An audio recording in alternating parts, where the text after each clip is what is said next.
आज बाबा वरदान में भी हमको वही बात बता रहे हैं कि अलबेलेपन की नींद को तलाक देने वाले निद्राजित चक्रवर्ती भव। निद्राजित और चक्रवर्ती दो चीजें बताई हैं। और अलबेलेपन की भी नींद के अलग अलग प्रकार होते हैं। यहाँ बाबा ने वो सब कुछ हमको बताया हुआ है। बाबा कहते हैं आगे कि साक्षात्कार मूर्त बन भक्तों को साक्षात्कार कराने के लिए अथवा चक्रवर्ती बनने के लिए निद्राजित बनो। जब विनाश काल बोलता है तब अल्पेलेपन की नींद आती है। भक्तों की पुकार सुनो, दुखी आत्माओं के दुख की पुकार सुनो, प्यासी आत्माओं की प्रार्थना की आवाज सुनो, कभी भी अल्पेलेपन की नींद नहीं आएगी। तो अब सदा जागते ज्योत बन अलबेलेपन की नींद को तलाक दो और साक्षात्कार मूर्त बनो। हम जैसे ही बाबा के ज्ञान में आ जाते हैं, बाबा का ज्ञान हमें मिलता है, तो एक नशा सा हमारे जीवन में छा जाता है। और एक नशा होता है ईश्वर प्राप्ति का नशा, ज्ञान की प्राप्ति का नशा और स्वयं की ऊंची पोजीशन का नशा कि मैं देवात्मा बनने वाला हूँ, मैं विश्व महारानी बनने वाला हूँ, चक्रवर्ती बनने वाला हूँ। स्वयं को परमात्मा स्नेह के अधिकारी समझते हुए हम अन्य आत्माओं की तुलना में स्वयं को बहुत ऊंची पोजीशन में हम देख लेते हैं। तो इस प्रकार का वो नशा, वो खुशी, वो आनंद हमारे जीवन में छा जाता है। और फिर उस नशे में, उस उमंग उत्साह में बाबा जितनी भी बातें हमको धारण करने के लिए कहते हैं, जो भी सेवाएं हमको करने के लिए कहते हैं, वो सब कुछ हम कर लेते हैं। और उस समय करते वक्त में कोई ऐसी थकावट कहें या फिर कोई चीज का त्याग करने के लिए जब कहते हैं तो कोई त्याग करने की कोई अनुभूति कहे कि हम लोग त्याग कर रहे हैं। इतनी मेहनत करते हुए, इतना सेवा करते हुए भी कोई थकावट महसूस नहीं होते। तो उस उमंग उत्साह में होता यूं है कि हम वो सब कुछ कर लेते हैं जो बाबा कहते। अब होता यूं है कि बाबा तो कहते हैं जल्दी ही परिवर्तन होने वाला है, संसार विनाश के कगार पर खड़ा हुआ है और जल्दी ही संसार में परिवर्तन होने वाला है, दुख का सागर आने वाला है। ऐसी बहुत सारी बातें बाबा रोज मुरली में हम बच्चों को बताते हैं।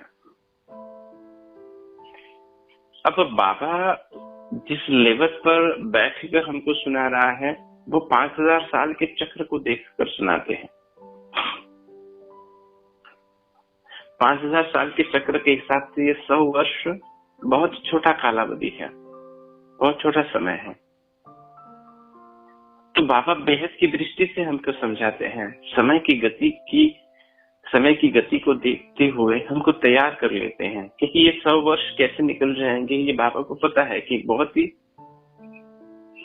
तीव्र गति से समय निकल जाएगा। क्योंकि आजकल साइंस भी कहता है, जो भूगोल का अभ्यास करने वाले, ब्रह्मांड का अभ्यास करने वाले लोग हैं, उनका भी ये कहना है कि दिन और रात का जो चक्र है, भले वो दिखाई तो दे रहा है 12 घंटे का दिन, 12 घंटे की रात्रि, लेकिन वो एक गति बढ़ गई है। विश्व वृत्त चेंज हो रहा है, दिशाएं अपनी पोजीशन से थोड़ा सा टिल्ट हो गई हैं, थोड़ा सा बदल गई हैं। ब्रह्मांड में बहुत बड़ा परिवर्तन हो रहा है। जो भौगोलिक स्थिति का अभ्यास करते हैं वो सब लोग जानते हैं। अब ये परिवर्तन है ना, हमको दिखाई नहीं देता, क्योंकि हम इसको बहुत मतलब ये जो हो रहा है हमारे सामने एक दिन में नहीं हो रहा है वो, लेकिन अगर बड़े लेवल पर देखेंगे तो ये बहुत बड़ा परिवर्तन हो रहा है। और उसको आज के साइंस वाले बहुत अच्छी तरह से बता रहे हैं। अभी डिस्कवरी पर एक प्रोग्राम आया था कि आने वाले 10 साल में दिल्ली में पानी की बहुत किल्लत होने वाली है, पानी मिलेगा नहीं, ऐसी पोजीशन है। ऐसा डिस्कवरी पर एक एपिसोड अभी आया है, आपने अगर जानना है तो देख सकते हैं। तो पोजीशन ये है अभी कि सारी चीजें तैयार है। ये जैसे होता है ना, कोई भी बिल्डिंग होती है और उस पर बहुत सारा बोझ बढ़ जाता है, बहुत साल हो चुके होते हैं और कभी भी पड़ने की कगार पे होते हैं, लेकिन लोग तब तक नहीं निकलते उस बिल्डिंग से जब तक कि वो हिलती नहीं या फिर वो गिरती नहीं, क्योंकि लोगों को लगता है कुछ नहीं होगा, कुछ नहीं होगा, कुछ नहीं होगा, और लोग उसमें रहते ही जाते हैं, नए नए मेहमान उसमें बढ़ते ही जाते हैं। लेकिन एक दिन आता है बिल्डिंग गिर जाती है, प्रशासन उनको आदेश देता है कि ये बिल्डिंग की आयु हो गई है, अब इसको खाली करो, लेकिन लोगों का मोह उस जगह के साथ में कुछ नहीं होगा, कुछ नहीं होगा, और एक दिन बिल्डिंग गिर जाती है। प्रशासन क्या कर सकता है उसमें? ऐसे ही बाबा भी हमको बार बार अलर्ट करता है कि ये संसार परिवर्तन होने के कगार पर है, क्योंकि बाबा 5000 साल के हिसाब से देख रहा है कि ये 100 साल कोई भी समय नहीं है, और हर एक के जीवन की गति कैसी है वो पता नहीं है ना हमें, वो बाबा को पता है ना। हम 100 साल लेकर चल रहे हैं, लेकिन क्या 100 साल की आयु मुझे प्राप्त हुई है?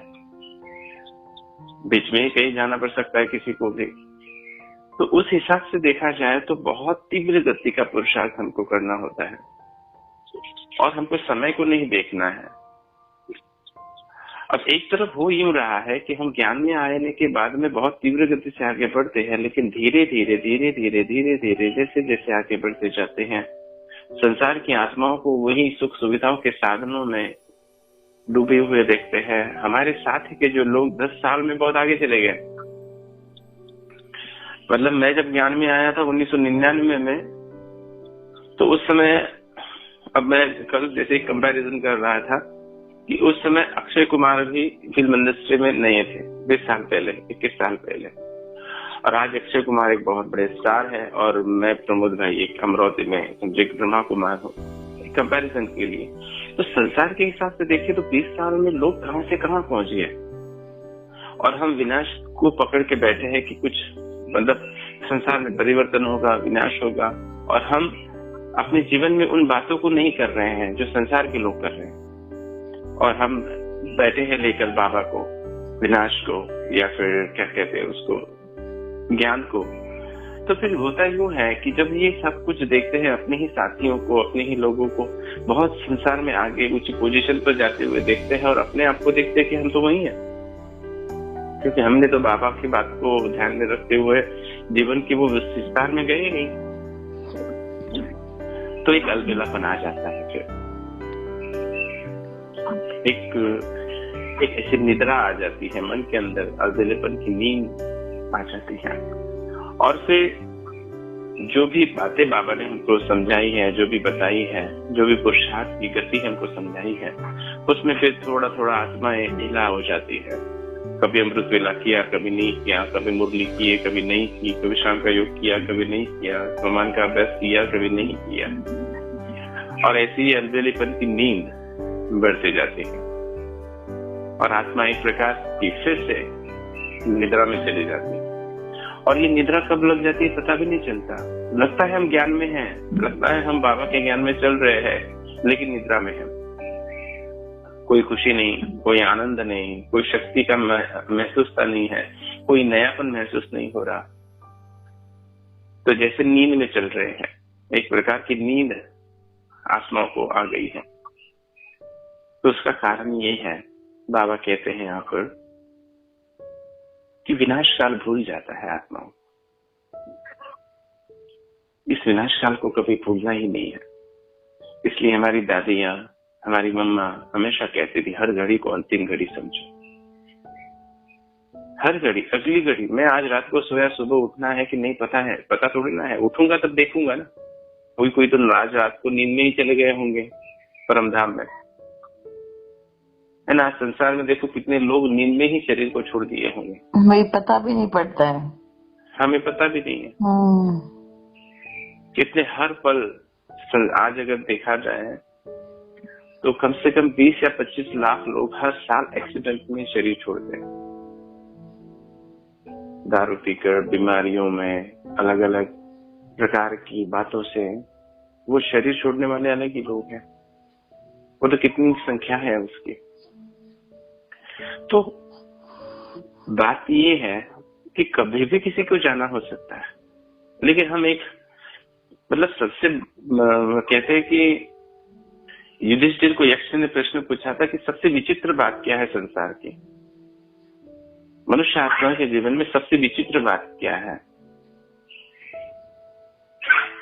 तो युधिष्ठिर कहता है मनुष्य आत्माओं को पता है कि एक दिन उसको जाना है, लेकिन उसको लगता नहीं कि उसको जाएगा करके, फिर भी उस बात को याद नहीं रखता। सबको पता है एक दिन हमको जाना है, लेकिन मैं जाऊंगा ये उसके जहन में नहीं रहता, इसलिए बहुत ही आराम से अपने जीवन को व्यतीत करके जाता है। तो कारण ये है कि अपनी मृत्यु को भूल जाते हैं। सारे संसार के विनाश काल का नहीं सोचे, अपनी अंतिम अवस्था का सोचे। हमेशा हमेशा बाबा कहता है अंतमति सोगति। मैं अगर इस समय इस सेकंड में अगर देह को त्याग दूं तो मेरे मन की अवस्था कैसी है? मन मना भव है, कर्मातीत है। अंतमति सोगति, तो ये अवस्था मैंने प्राप्त की है। तो विनाश काल को कभी भूलना नहीं है, तभी हमारी गति बढ़ेगी। ये कोई बुरी बात नहीं है विनाश काल को सामने रखना, क्योंकि समय हमारे सामने होना चाहिए कि इतने समय में मुझे पहुंचना है, इतने समय के अंदर मुझे पहुंचना है। तो बाबा कहते हैं अलबेलापन या निद्रा आने का कारण क्या है? जब विनाश काल भूलता है तब अलबेलेपन की नींद आती है। और वर्तमान में भी जब भारत की आजादी का जब संग्राम चल रहा था तो बहुत सारे लोग नींद में सोए हुए थे। 30-35 करोड़ की जनसंख्या थी और 30-35 लाख लोग रास्ते पर आए थे सिर्फ, बाकी सारी जनता तो सोई हुई थी। उनको तो लोगों के दुखों को देखने की नजर ही नहीं थी उनके पास में, वो तो देख ही नहीं पा रहे थे लोगों के दुखों को। जो जागरूक थे, जो खुली आंखों से सब कुछ देख रहे थे, तो वो इन सारे दुखों को देख रहे थे, तो उनकी नींद फिर गई थी। उनके दुखों को देखते हुए वो जागरूक हो गए। उनको लगा कि नहीं, मुझे संसार के लिए कुछ करना है, इनके दुखों को दूर करने के लिए मुझे कुछ करना है। उनकी आवाजें उनके कानों में गूंजती थी, वो चिल्लाहट, वो आक्रोश, वो रुदन उनको सोने नहीं देता था। इसलिए 25 साल की उम्र में, 26 साल की उम्र में, किसी ने 18 साल की उम्र में अपने आप को इस स्वतंत्रता के संग्राम में झोंक दिया। कारण ये कि वो आवाज है उनको सोने नहीं दे रहे थे। नींद कैसे आ रही? आ नहीं सकती उनको। बहुत बार मैंने सुना था कहीं कि साकार ब्रह्मा बाबा जब थे तो बहुत सारी पार्टियां आती थी, और पार्टियां आने के बाद में रात का समय थक कर आते थे सभी, और सुबह सुबह फिर बाबा पूछता था बच्चे नींद आई? तो बच्चे कहते थे हाँ बाबा बहुत प्यारी नींद आई। फिर बाबा कहते तुम बच्चों को नींद कैसी आती? बाबा की तो नींद फिर गई, तुम बच्चों को नींद कैसी आती? सोते कैसे गए हो तुम? तो नींद फिर जानी चाहिए, बाबा ये कहता है। सोचो हमारे घर में कोई बीमार है, जैसे मैं साकार मतलब मेरी लौकिक माँ जो थी उसको गर्भपिशु का कैंसर हो गया था। अब उस वजह से उसका वेट बहुत बढ़ गया और उसको बेड पर ही रहना पड़ा, और उसको बेड सोर हो गया। अब वो बेड सोर में आत्मा को एक प्रकार की नरक यातना है ही है वो। तो मुझे रात भर नींद नहीं आती थी, क्योंकि कभी भी माँ आवाज दे सकती है। तो मैं वहां रहता था, तो रात भर मुझे हमेशा रहता था कि कब आवाज देगी, हो सकता है अभी आवाज दे। तो रात भर नींद नहीं, दिन में भले फिर सब लोग रहते थे तो मैं नींद ले लेता था। तो मेरे घर में कोई रुदन है, कोई दुख है, कोई पीड़ा में है, तो मुझे कैसे नींद आएगी? आज तो सारा संसार दुख में है, पीड़ा में है। उनके रुदन को सुनो, उनकी आवाज को सुनो, बाबा कहते हैं। तो तुम्हारे ही बच्चे हैं ये, तुम्हारी रतन हो, पूर्वज आत्माएं हो। क्या तुमको इनकी आवाजें सुनाई नहीं देती? भक्तों की पुकार सुनाई नहीं देती? तो इनकी आवाजों को सुनो। इनकी आवाजों को सुनने के लिए संसार की आवाजों से मुक्त होना पड़ेगा, ये साधनों की आवाज से मुक्त होना पड़ेगा, अपनी कामनाओं की आवाजों से मुक्त होना पड़ेगा। हमने अपने आप का ही इतना विस्तार कर लिया है, साधनों का, संबंधों का, और इतनी आवाजें हैं मन की, हमारी ही इतनी कामनाएं हैं, इतनी इच्छाएं इस संसार में कि उनको ही पूर्ण करने के लिए हम लगे हुए हैं और भूल गए कि हम तो पूर्वज आत्माएं हैं, आदि रतन आत्माएं हैं। इनके लिए हम निमित्त हैं। तो जागृत हो जाए, अपने इस अलगलीपन की नींद को त्याग दें। नींद कैसे आ सकती है, हमें बाबा कहते हैं। तो अब अलगलीपन की नींद को तलाक दो, बाबा कहते हैं। क्योंकि जो जागती ज्योति है वही सारे संसार को साक्षात्कार करा सकती है, वही सारे संसार को एक प्रकाश दे सकती है, एक दिशा दे सकती है। जो सोए हुए हैं वो क्या संसार को, दुनिया को दिशा दिखाएगी, रास्ता दिखाएगी। वो तो आने वाले समय में जो रास्ता आप लोगों ने, हम लोगों ने बनाया है, उस रास्ते पर उनको चलना है सिर्फ, लेकिन बहुत मजबूरी से, बहुत दुख में चलना पड़ेगा सिर्फ। इसलिए अभी बाबा ने हमको जगाया है, पूरी जागृत हो जाओ। चाहे वो अमृत वेले, चाहे वो सेवा में, चाहे वो धारणा में, चाहे वो हर बात में, पूरी रीति से जागृत है। पूरे जोश से पूरी ताकत लगा दो अपने आप को बनाने में, कोई कसर नहीं छोड़ो। अपने आप को एक रंजिश नहीं रहे अंदर से, वो एक कोई ऐसी बात नहीं रहे कि मैंने ये नहीं किया, मैंने इतना नहीं किया। अंदर से ये नहीं आना चाहिए। पूरी ताकत लगा दो अपने आप को बनाने के लिए, सदैव जागती ज्योत रखने के लिए। ऐसी ही आत्माओं का सारे संसार को साक्षात्कार होगा।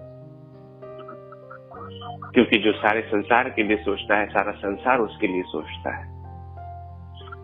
जो सारे संसार के लिए जगता है, सारा संसार उसके लिए जगता है। इसलिए जितनी महान आत्माएं जब सारे संसार के लिए जिन्होंने कार्य किया ना, आपने देखा कि उन्होंने जब देह को त्याग किया तो सारी दुनिया जग गई। रात को नींद नहीं आती थी लोगों को, सारी दुनिया जग रही थी। तो ऐसे जब आप जगेंगे, आप जागती ज्योत बनेंगे, सारी आत्माएं हमारे लिए जागेगी। आज भी जागरण करते हैं हमारे लिए।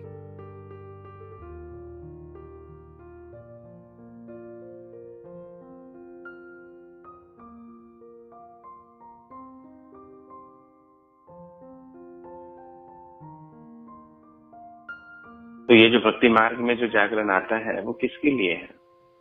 हमारी ही याद में तो जागरण करते हैं ना। कारण है कि हम जाग गए, हम जागती ज्योत बन गए। तो ऐसे जागती ज्योत बने और अपने अलबेलेपन की नींद को त्याग दो। अलबेलेपन की नींद को त्यागने के लिए बाबा कहते हैं सदैव विनाश काल को सामने रखो। संसार के दुखों को देखो तो सही जरा खुली आंखों से। चलो ठीक है, अपने ही जीवन को देखें, अपने परिवार के ही लोगों को देखें, जरा उनका ही जरा आत्मविश्लेषण करें, उनके ही जीवन की जरा उनके जीवन का अभ्यास करें तो देखो कितना दुख है। और फिर बाकी तो छोड़ ही दो। हमारे पास थोड़ा सा धन है, साधन है, संबंध है, थोड़ा सा हम लौकिक रीति से थोड़ा सा ऊंची कैटेगरी में आते हैं, तो चलो ठीक है। लेकिन उन लोगों को तो देखो जो रास्ते पे भीख मांग रहे हैं, जिनके जीवन में कोई साधन नहीं, कोई धन नहीं है, कोई संबंध उसने उनकी मजबूत नहीं है। उनके जीवन का जरा अभ्यास।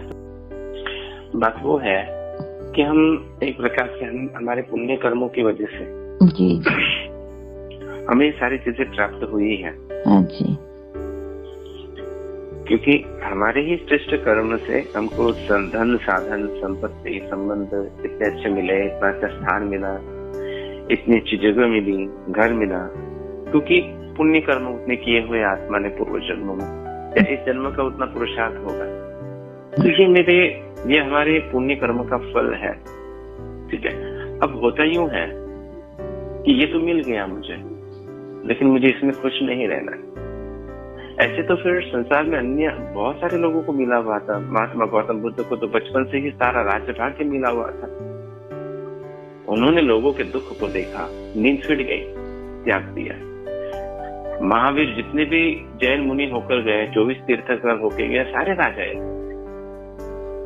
राजाए थे, सारे सुख सुविधाओं के साधन, सारे, और एकदम युवा अवस्था में उन्होंने अपने घर को त्याग दिया, अपने राज्य को त्याग दिया संसार के दुखों को दूर करने के। जितने भी तीर्थंकर होके गए महावीर जैन मुनियों में, वो सभी राजाए थे। महात्मा गांधी को देखो, या फिर हमारे जितने भी स्वतंत्रता सेनानी हैं, जितने भी बड़े बड़े लोग हैं, वो अपनी अपनी जगह पे बहुत खुश थे। शिवाजी महाराज तो स्वयं राजा के बच्चे थे, खुश थे। लेकिन बात ये थी कि आसपास के लोगों के दुखों को देखकर उनको नींद नहीं आते थे। लगता था इनके दुखों को दूर कैसे किया जाए, क्या किया जाए जो ये दुखों से मुक्त हो सके। और तब जाकर उन्होंने अपने जीवन को इस यज्ञ में कहे परिवर्तन के यज्ञ में झोंक दिया। तो ऐसे बाबा कहते हैं कि हम एक डल्लब की गद्दी पर नहीं रहे कि मेरे पास तो सब कुछ है, मैं तो ठीक हूं, मैं तो खुश हूं। ठीक है, पुण्य कर्म का फल है, वो मुझे प्राप्त हुआ है, लेकिन अपने आप को ऊंची पोजीशन पर लेकर जाए, विश्व परिवर्तक, विश्व सेवाधारी, विश्व कल्याणकारी की अवस्था में लेकर जाए।